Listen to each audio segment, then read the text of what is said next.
But one thing we haven't talked about is the age bracket of those who are doing the spending. Now, when Shane was talking to us the other time, we had some statistics about demographics, the male vote and the female vote, and then looking at the youths being high in that number.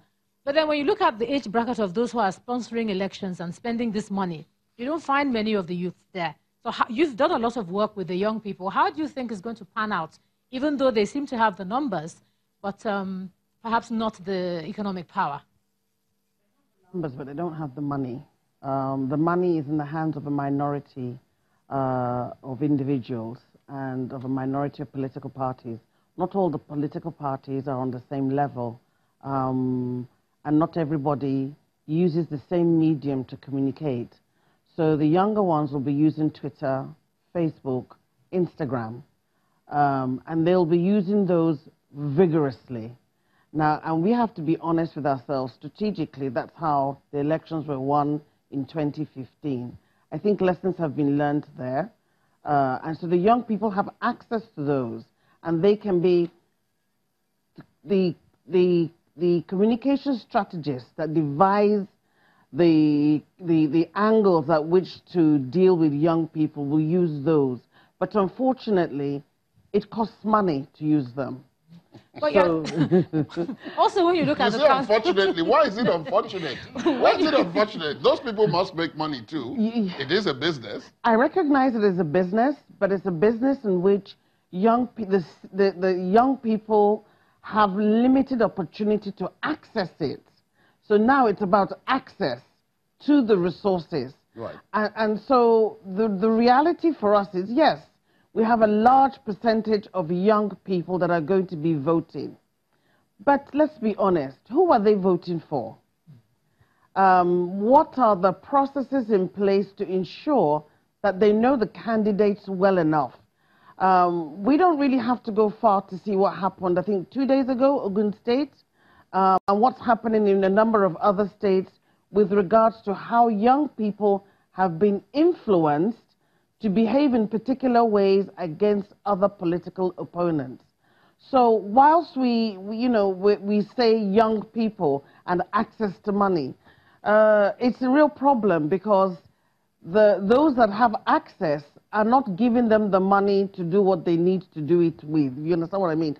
The children, young people are, especially now that there's a strike going on, unless the strike is finished, there's a lot of things affecting them.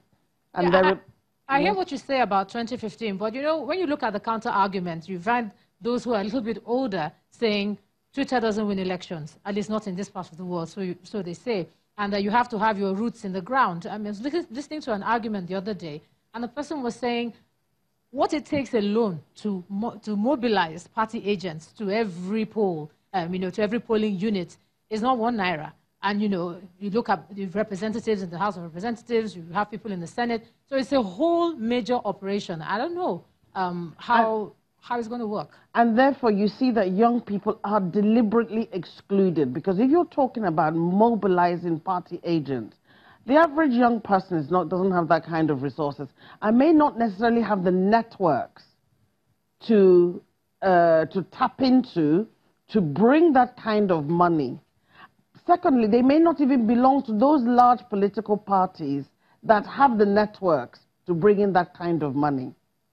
And so, it's, social media doesn't win elections, I disagree.